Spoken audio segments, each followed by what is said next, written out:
What is going on, you guys? It's your boy King Sanders here. We are back with another day of sports betting. This is going to be for Friday, payday, March 10th slate of NBA action. We got a pretty decent slate on, nothing crazy. Of course, we only have like 6 games on, I do believe. So nothing absolutely, out of this world, but we do still have some pretty good games of basketball on. So I am super excited to dive into it, especially after a pretty good day yesterday. So before we go ahead and dive into a quick recap from yesterday, I did just want to go ahead and say we are still currently on the road to 12,000 subscribers. So if you guys are new, make sure that you guys do go ahead and hit that like and subscribe button. It truly does mean a lot to me. And next, I did just want to go ahead and give a quick shout out here to all of our members here on the channel. Thank you guys so much for everything that you guys do, and thank you guys so much for giving such a small channel such a big chance, as I always say. Truly does mean the absolute world to me, so much more than you guys will ever know. So without any further ado, let's go ahead and dive into a quick recap of yesterday. But before we do, why don't we go ahead and bring out an old friend. And boom, ladies and gentlemen, yes, we are here with the shades on, with the sunnies on. And if you guys are new around here, you guys have absolutely no idea what I'm talking about.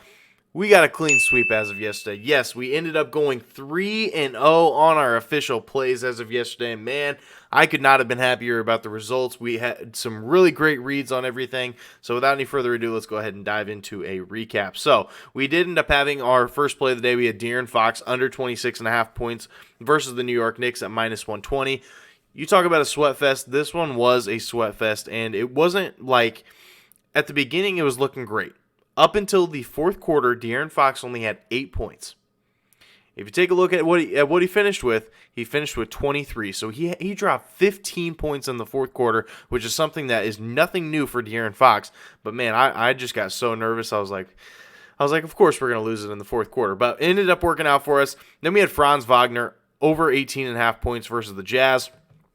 This one also ended up working out for us. This one, Franz Wagner got things started right away. He dropped 12 points in the first quarter. Definitely slowed things down, but he ended up getting hitting the over right in the middle of the third quarter. So it ended up working out for us as well. Then we had the Grizzlies +2 versus Golden State at -110. We didn't need those points. The line movement had said pretty much that the Golden State Warriors were going to win. Everybody was on the Warriors. And the Grizzlies got out to a really hot start.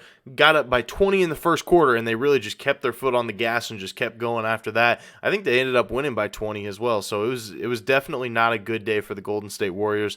Anytime that they're on the road, they just really struggle. It's definitely interesting, but we ended up going 3-0. That's not something that we've said for quite some time. And once again, as I had mentioned in yesterday's video, you guys, if I have a losing week, so from Thursday all the way through Monday, if I have a losing week, I will be giving away $50. So if you guys do want a chance to be able to win that, make sure that you guys are subbed and you turn on that notification bell so you guys know exactly when it will end up being. But without any further ado, let's go ahead and dive into today's plays. We got 3 plays as of today. So first one, we're going to the big man in Philadelphia. We're taking Joel Embiid over 32.5 points here versus Portland at -125 odds. Now, Joel Embiid has gone over in 2 straight games, and he has gone over in 4 out of his last 6. We all know Joel Embiid. I don't really need to touch on it too much. Joel Embiid is an absolute monster. He's great at what he does.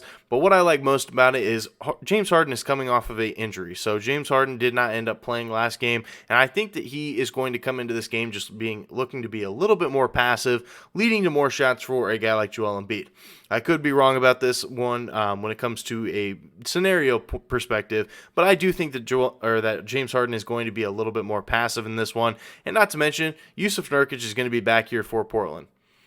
As you can tell, that really doesn't scare me off too much. Over the course of the entire season, the Portland Trail Blazers give up the most points per game in all of basketball to that center position. So regardless of if it's Nurkic out there, regardless of if it's Drew Eubanks out there, does not matter. I think that this is still going to be a great spot where Joel Embiid is going to be getting a ton of points.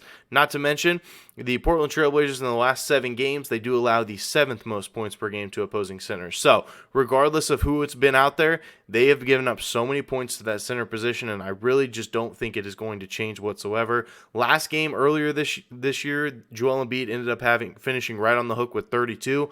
I think he gets over that today. I truly do think it's going to be a battle between Damian Lillard and Joel Embiid, keeping this game semi-close, and if that's the case, Joel Embiid should be able to soar over this. I think he should have 40. So I really do like this spot here, so that is going to be our first official play of the day. Joel Embiid over 32.5 points here versus Portland at minus 125 odds.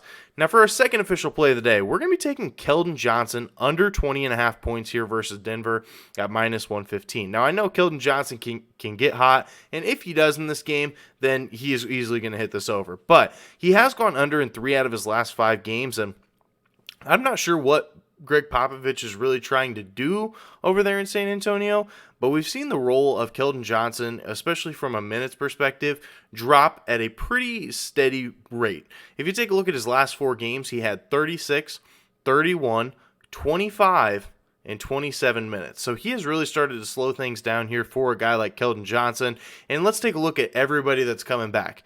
In those, as of like last game, and I think it might have even been 2 games ago, there were so many people out for this game. Devin Vassell was out. Zach Collins was out. Trey Jones was out. Keita Bates-Diop was out. All those guys are going to be back. And looks like Jeremy Sohan, looks like he is listed as probable. McDermott is listed as probable, another scorer for that team. And Malachi Branham is listed as in. You're looking at a lot of scorers to be back here for the San Antonio Spurs, and if that's the case, they're going to be taking a lot of shots away from Keldon Johnson, and I think this is a good spot that you do want to go ahead and take an over. Also, Denver does allow the 5th fewest points per game to opposing small forwards. I know that Michael Porter Jr. is not necessarily the greatest defender, but he's been doing a pretty solid job this year. Maybe he's looking to improve in that department, and it looks like the stats are backing it up. So, they do allow the 5th fewest points per game to opposing small forwards, and they allow the 12th fewest points per game to opposing teams. They are just outside that top 10 when it comes to defense, and I think that this is a spot that they are going to shut down a guy like Keldon Johnson. The spread on this game is massive, so if Keldon Johnson hits this over, I think it is truly going to be in garbage time, but I'm not really sure. And Denver is 23rd in pace, one of the slowest paced teams in all of basketball. This is just not a good spot here for Keldon Johnson, so I do think that he's going to go under in this one. So we're going to be riding with it for our second official play of the day. Keldon Johnson under 20.5 points here versus Denver at minus 115 odds. Now, for our third and final play of the day, we're going to be taking the Brooklyn Nets +5 spread here versus Minnesota at minus 110 odds. Now, the Nets, they have looked really solid here recently. They have covered in 4 straight games, and including last game, which was abysmal as of yesterday. If you take a look at it, they only played Mikal Bridges 12 minutes. They played Seth Curry 11 minutes. They played Dorian Finney-Smith 11 minutes. They played Joe Harris only 10 minutes. And they pretty much just played a bunch of their depth pieces and in resting them up for this game here versus the Minnesota Timberwolves. It looks like a lot of those guys are going to be back. And Spencer Dinwiddie didn't even end up playing last game. I think that he does play in this one.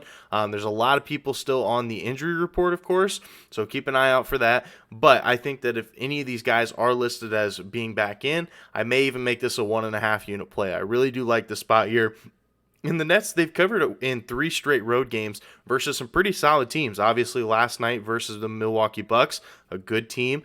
You're looking at Houston, not necessarily the greatest, but still, they covered against Houston, and they covered against Boston. Boston, of course, another one of the best teams in the Eastern Conference, and I think that this is a spot that the Nets get things done here. Minnesota is also 7-18 against the spread at home, and 7-14 against the spread as a home favorite. So this is just not a spot that you do want to go ahead and take Minnesota. I think that Minnesota at home is not where you want to be. I think that the Brooklyn Nets are pretty good on the road. They have a winning record against the spread on the road, so I think that you just want to take the road team here in this one. I think the 5 points is just a little bit too much. If you wanted to wait, you may be able to get this at like 5.5 or 6. I feel like a lot of people are going to be on that Minnesota side just because of the injuries. So if you did want to go ahead and wait just a little bit, I think you could get it at a little bit better value.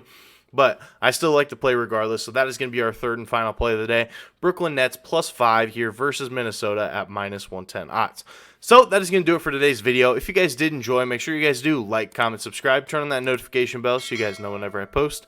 Like I said, we are still currently on the road to 12,000 subscribers. So if you guys are new, make sure that you guys go ahead and hit that sub button for me. But that's going to do it for me. This is King Center signing out. Peace.